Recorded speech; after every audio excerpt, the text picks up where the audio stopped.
Hi, and thank you for joining me for this dose of virtual vitamin Z. My name is Akilah, educator with the Detroit Zoological Society, and I would love for you to hop on over with me to the National Amphibian Conservation Center as we learn a little bit more about the amphibians that are there and the animal care staff that's caring for them. Some of them are considered considered endangered.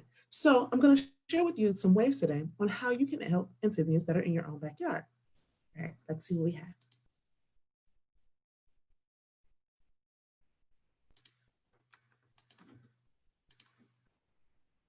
All right, and that is the National Amphibian Conservation Center at the Detroit Zoo. We also have the Belle Isle Nature Center, where we have some of our local animals, where we have some of our local wildlife there as well. So some skills and concepts that we're going to do today are listening, observation, talking about taking notes. We're going to use and test some of your creativity, and we're going to be building reference. Some vocabulary we're going to introduce or reintroduce are bioindicator, endangered, and totem All right, so let's get right to it. So Dr. Ruth and her team at the National Amphibian Conservation Center that we have at the Detroit Zoo have had the opportunity to travel to many places. However, today we're going to focus on their travel to a place called Honduras. So let me grab my glove for you. So if Michigan is here, way up north, Honduras is going to be south of Mexico, almost right underneath Florida. So if you can see that, it's going to be right in that area there. That's Honduras. And they specifically went to the Cusco National Park. So we're going to be introducing to you 3 tree frogs that can be found in Honduras. So you see the exquisite spike thumb. They're about 4 inches long. So imagine if you put 4 quarters together, not stacking them up together, but putting them side by side by side. 4 quarters long is going to be about the size of the exquisite spike thumb. They have large bony projections that males have on their side thumbs, and they're called the prepollex. It's said that the males use this in their combat, even though it hasn't been seen before. At the very bottom is going to be our second largest tree frog that Dr. Ruth and her team has focused on. So if you can imagine about 2 quarters put together, those guys are about 2 inches long.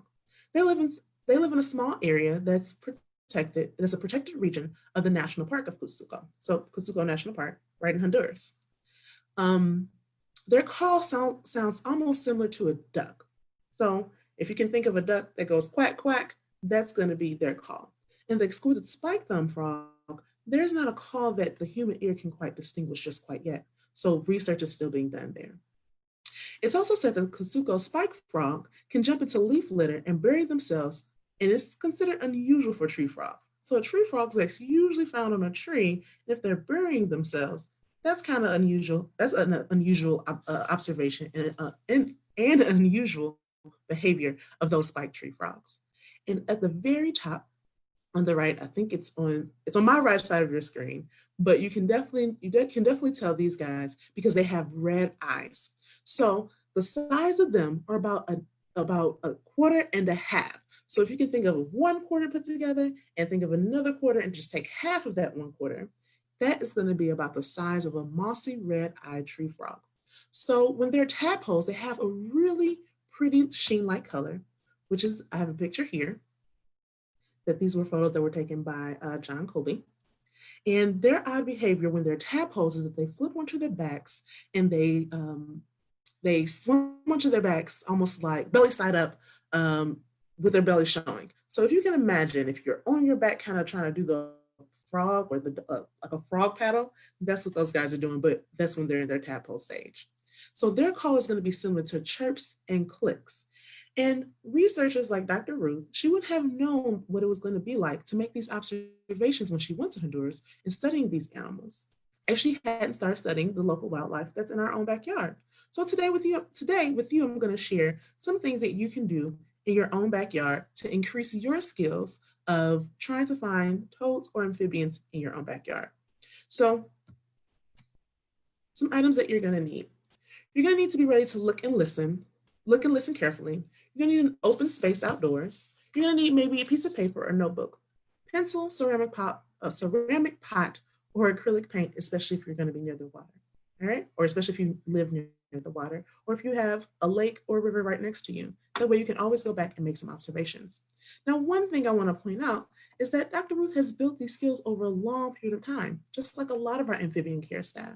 They have used these skills, they have made these observations, they have done repetitive in services, and they have gotten a lot of information on how to collect this data. And we're going to talk about how you can practice that today. And the reason why they study these animals is because they're considered bioindicators. And bioindicators are an animal that is going to give us a good indication if the water in the area in that space is going to be safe for other animals and also safe for us. So the more frogs or the more amphibians that you see in a space in the water is going to be a really good indication that you have healthy water in that area. If they're not, that means that maybe the water is unhealthy or maybe something else is going on. So I think on Monday, we talked a little bit about chytrid, and that's that fungus that forms around these amphibians, which is not seen by the naked eye. So we're going to talk a little bit more about what you can do and some action that you can take. So we're going to talk about some field notes. So you're going to put the date and the time, if it's AM or PM. And it's really good if you want to go outside and make some observations of amphibians so you can hear their calls or hear other animal calls that may come out. It's going to be like right before it gets really dark. So usually about 30, 45 minutes before it gets dark. So around the time of when the sun is starting to set.